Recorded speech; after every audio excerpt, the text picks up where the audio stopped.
rally. But now we're going on to something that's far more important, because the rallies were used for us to be put in this position where we can really help our country. That's what we're going to do. We're going to make our country better than it ever has been. And I said that many people have told me that God spared my life for a reason.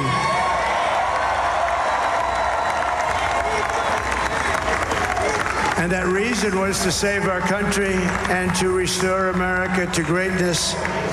And now we are going to fulfill that mission together. We're going to fulfill that mission. The task before us will not be easy, but I will bring every ounce of energy, spirit, and fight that I have in my soul to the job that you've entrusted to me. This is a great job. There's no job like this. This is the most important job in the world. Just as I did in my first term, we had a great first term, a great first term. I will govern by a simple motto: promises made, promises kept. We're going to keep our promises. And that's Donald Trump. Alan, if anybody had told me at the beginning of this year that Donald Trump would be in this position, it was as a surprise and a shocker. Well, now there's a pattern. So in the last time that he won, he was up against Hillary, wasn't he? Right. And this time round, up against Kamala Harris. The only times that we're seeing he's shot ahead is when he's come up against the women. So maybe US is sending a message. When the men have come, when it's a mano, he hasn't been so successful. Or maybe that the female candidates that the US has put forward haven't been convincing to the people, which is quite interesting. We look at the U.S. as being quite progressive, but even on home soil and African soil, we see more representation. At least we have in Tanzania a female president and so on and so forth. So that's been interesting for me to observe. But many Americans clearly buy into Trump's message. They want to keep America how it is. They say they want to make America great again. For those who want to protect their resources and so on and so forth, they really buy into the message. Some are waiting for that wall to be built so they can keep their resources intact and not share too much. But I feel the same way. I'm quite... Now, not so much surprised, because in the last few weeks, we've seen that the poll was pretty much 50-50. You couldn't tell where it was swinging, but now I think it's pretty clear. 16 minutes after 8 on Sunrise on 3FM 92.7. Let's come back to Ghana and talk about the Ghana Freedom Party. Being joined on the phone line by Patrick Tete. He is the candidate for the GFP in the Nsawam constituency. Patrick, good morning. Thank you for your time. Good morning. Thank you for having me. Is the GFP still in the race for the presidency? Yes, GFP is still in the race. But we saw an earlier, withdrawal notice, and then now we're seeing renomination of new candidates. So there's a bit of confusion in our minds. Clear to settle that. How did that happen? All right. Thank you, Ghana, and thank you, Media General, for this opportunity. Let me make this clear. The Ghana Freedom Party released a letter that states the renomination of our presidential candidate on the 4th of November 2024, which was signed by the General Secretary by the name Mr. George Apple. Then, the party executive leadership, led by the General Secretary, followed by Mr. Apia Kubi, who is the presidential candidate for Ghana Freedom Party for 2024 election, with our running mate Vida Ishani, and Mr. George Bencher, who is the Kwabri East Mampong constituency parliamentary candidate for Ghana Freedom Party, Mr. Isaac Gamashi, who is the parliamentary candidate for Asante Achim Central, Mr. Frank Obriyabwa, who is the parliamentary candidate for Old Tafo constituency, and myself, Patrick Tete, who is the Nsawam Adwaji constituency parliamentary candidate for GFP, backed and supported by the Kwabri East Women Organizer, went to the EC on 5th November, that is yesterday, to present and file our nomination for the presidential election. And it was received by Samuel Tete, the Deputy Director of Operations for Electoral Commission. So as we speak, whoever that received the letter is yet to even explain to Ghanaians who that person is and the position that he holds in the party. So I would like to tell the general public and Ghanaian as a whole that Ghana Freedom Party has come to stay. I see. Now, the conversation around the party, especially with the demise of your erstwhile flag bearer, Madame Ikuya Donko, some will the view that out of respect for her, the party should withdraw so that you can properly mourn her and also eulogize her. What do you say to that? Thank you very much. You see, when I see people talking about this, then I feel like people want to just protect their personal interest.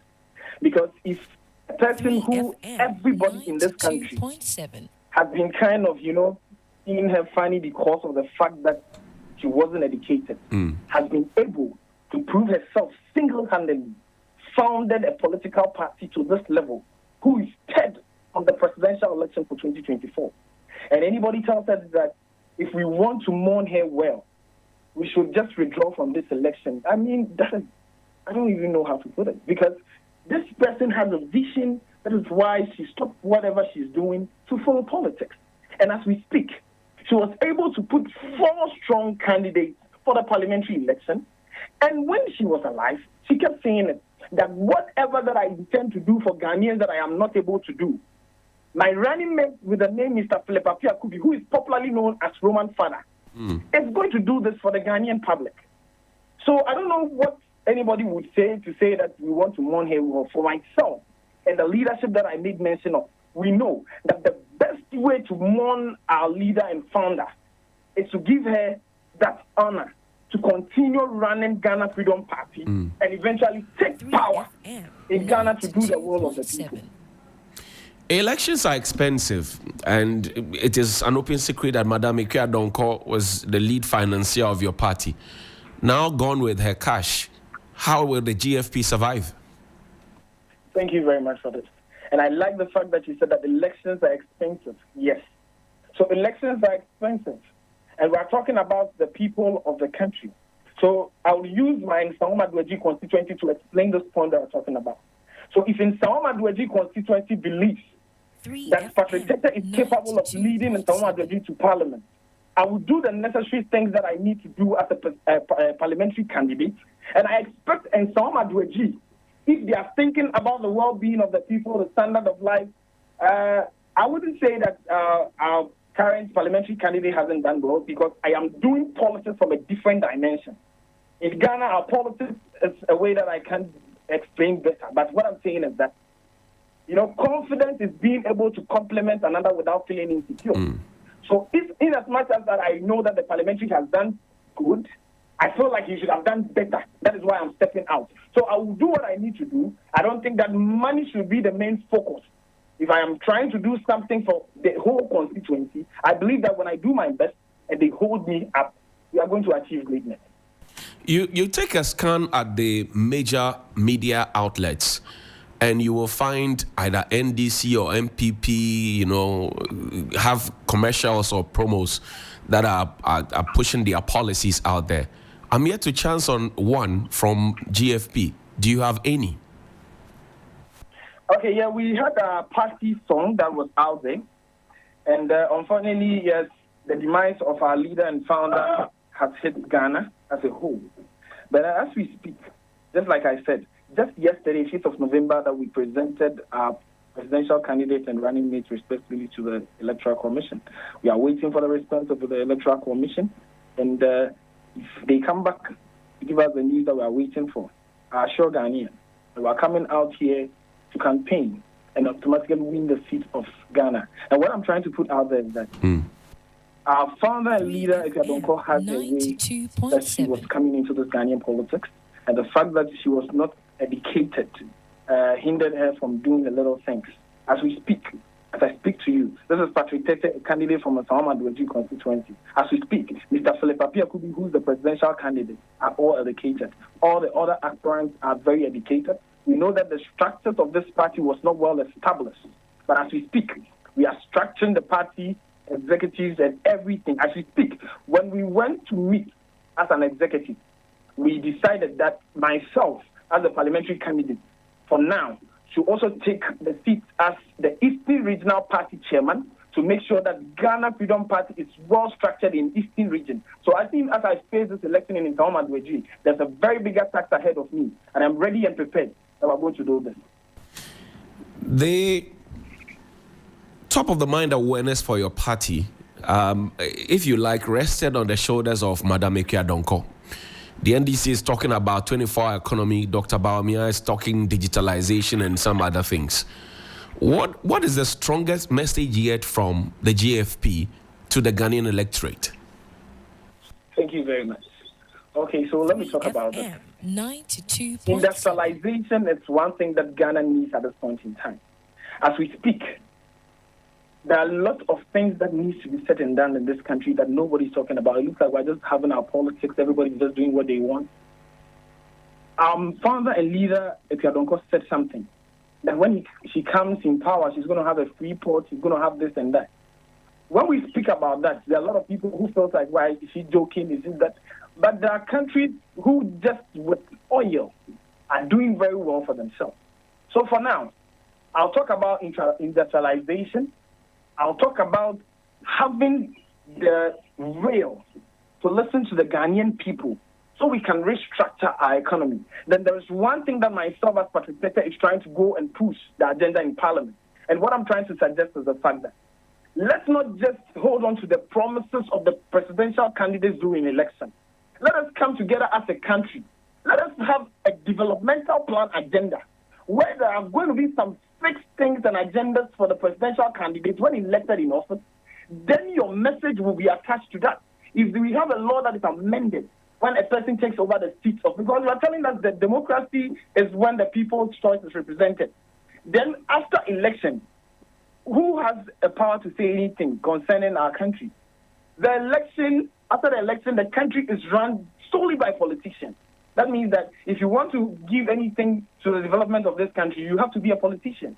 So as we speak, there are a lot of things that we have in mind. We're just waiting for the Electoral Commission. When it comes back to give us this information, I assure Ghanaians, we are coming back as Ghana Freedom Party. You hear about us, you have various interviews, we'll launch an outdoor, our presidential and running mate, then you hear from us.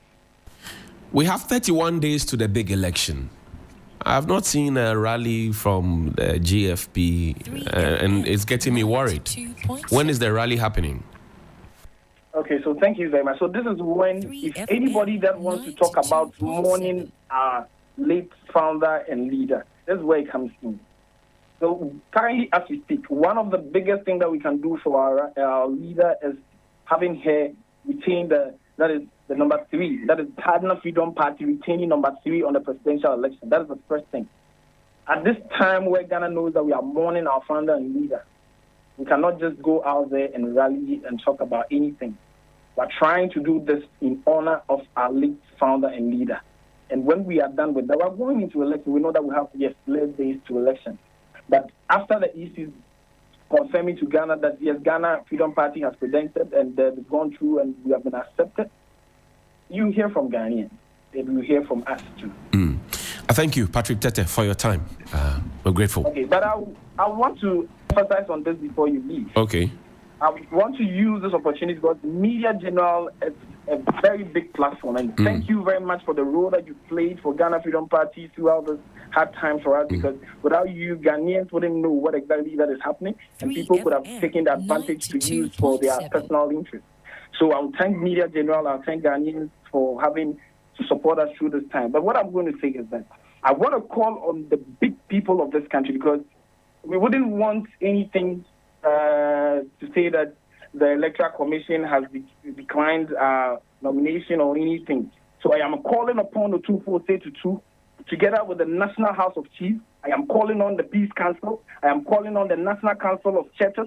I am calling on the National Chief Imam. I am calling on the IGP. That this is a matter of public interest. So let us not just let anybody out there manipulate the peace that we have in this country. I can let everybody in this country will accept the fact that if anything happens to the number 3 of GFP on this election, a lot of things is going to happen in this country because we just have a few days to election. And I know for a fact that the 10 days that was given to Ghana Freedom Party We did our best to meet the 10 days. I'm telling you, for some days now, I haven't even had any rest. We went to Kumasi to have our press release, engagement with the media. We brought our letter out to let them know that Ghana Freedom Party is alive. We had executive meeting, the whole executive, including the running as a presidential candidate now, the vice president, everybody was there. We've gone through a lot of procedures before we came up with this. So I am just patiently waiting. Mr. Tete, you seem to know something that we don't know. Care to share? Has anybody given you an indication that you're going to lose your number 3 slot?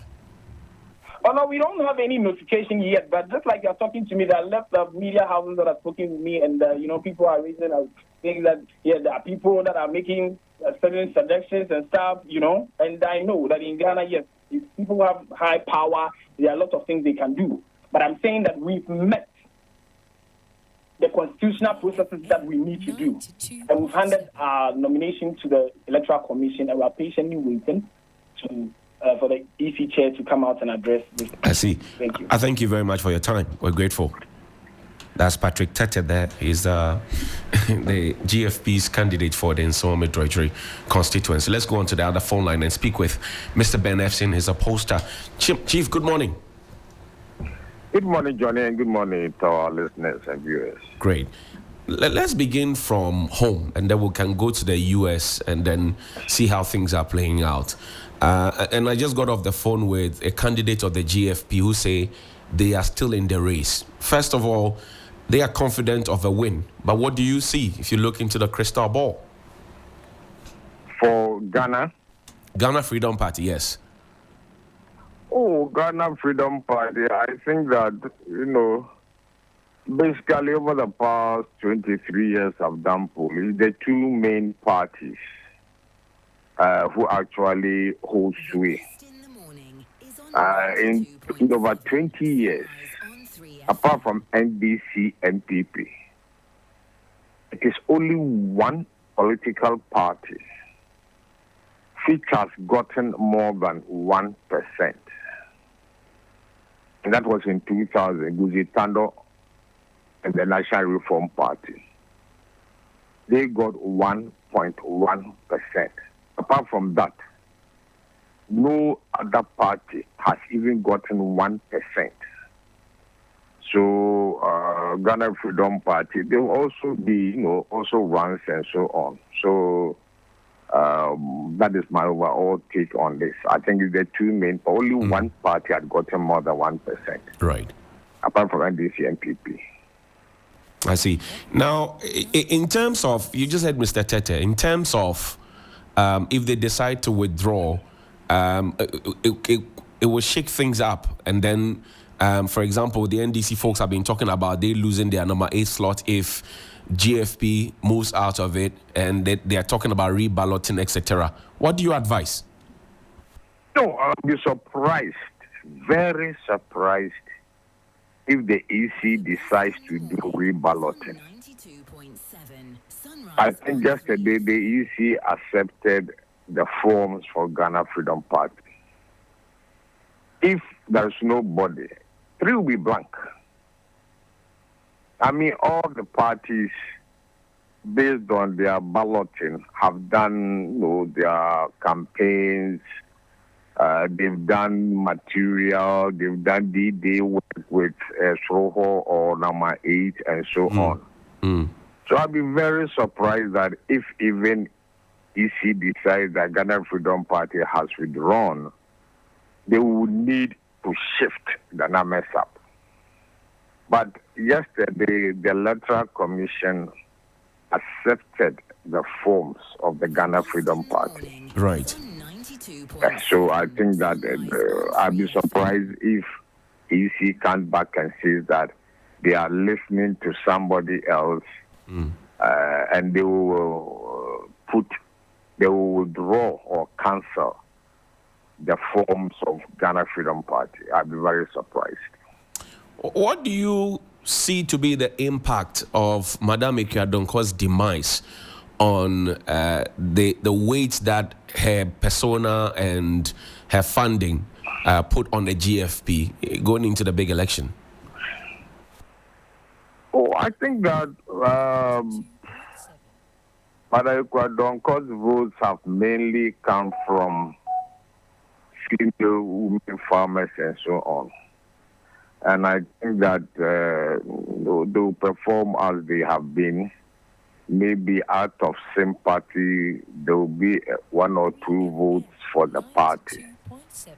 But I think that basically in 2024, the 2 big parties will take a chunk of the votes. The rest will all will be below 1.5. I mean, I don't think that all the others, anybody will get 2%. I see. I don't think so. Let's go to the U.S. Are you surprised at the inroads that Donald Trump has made? I've been focusing on Ghana, but I wasn't too surprised. I had an idea Trump was likely to win, only that the margin was far bigger than I thought. The U.S., they talk about equality and so on. I had been arguing with some friends that, yes, the U.S. is about equality. I believe that Kamala's gender played a part, in her loss, yes. The gap was wide. I expected that. I knew that Trump would win, but I was expecting a closer contest. Are the Americans sending a signal to the women that, well, we are not ready for you yet? Well, I'm sure in coming days and weeks, they themselves will see that rhetoric and actualities are 2 different things.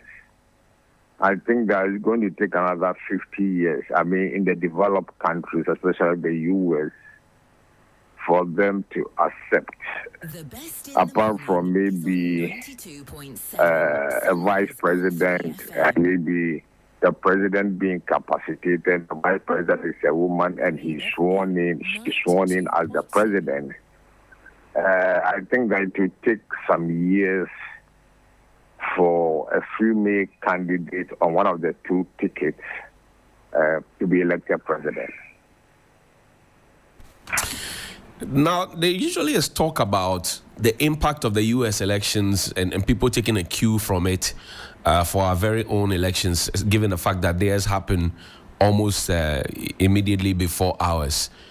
Again, I ask you, if you do the comparative analysis over the years, is this anything to hold true? Oh, I mean, I've never seen any correlation, 23, 24 years of polling. I've never seen any correlation between results of U.S. polls and Ghanaian polls. I've never seen any correlation like that. And so for those who are making those calls and claims, there's no empirical proof to stick with that? Oh, no. In my 23, 24 years of polling, I missed one, and the same time to the U.S. polls missed. And I think that in polling, Johnny, it is difficult to indicate apathy. Right. And in 2016, my projections were that NDC was going to win. They lost because if you look at the results, you can see that there was apathy in their strongholds. So that is the only thing that I can see. But I don't think that the results in the U.S., I mean, for example, if somebody has made up his mind, is not voting Mahama and NDC, right, the person will change his or her mind because former President Trump has come back. I've never seen that correlation, and I don't think that will happen this time around. I see. Mr. Epson, we want to thank you very much indeed for your time this morning. Thank you very much. We're grateful. That's Ben Epson. He's a pollster and also the managing editor of the newspaper. Surprised? About which part? The whole show. The whole show. I mean, we start off with the GFP because we spoke with Mr. Patrick Tete, and then obviously Ben Efson came on later. And what he said when you asked him about whether or not the party should be mourning, he said the best way to honor the memory of Ikua Donko is to, keep the fight alive for the GFP. That's what she wanted. Right. And so that's why they are they're keeping on with the fight to, take over power. They have 4 parliamentary candidates, and they want to do something. They want to cause a bit of a shake-up. But really and truly, I think now we wait for the Electoral Commission to make its move. To make a call. And all eyes are on the EC. I don't know whether they're feeling the heat. People really want to know what does this mean? This back and forth. What's the next move? That's all we want to know. And I'm sure the other parties who have already ordered their caps and pens and whatever else to come and woo us, they will also be thinking, Cheddar has number 12, NDC has 13 and so on and so forth. A lot of the campaigns are also hinged on those numbers. But Ben Efson says that, all these other parties are clamoring for less than 1%. So is that really the crumbs? Is that really the bigger picture here? But of course, again, we're waiting on the EC. On the side of the US, he says maybe the US is not ready to accept a woman right now. He said it could even take 50 years for that to happen. Or maybe another woman with credentials that the people can buy into. It could be also, that could also be the reason. So very interesting scenes indeed. I'm seeing a lot of other nationals in the US saying that this one, they'll be year of return. So they want to pack their bags and return to where they came from. A lot of banter on social media, but wow. Just wow. Just wow. You see my from so I can say young Kura, a war sacred and so. Young was inside. Where the above one say, or the other side, 1 fat and fear number, no 4 and 4 number. Then you walk home. No minimum woman, no more can, no, that's making your side.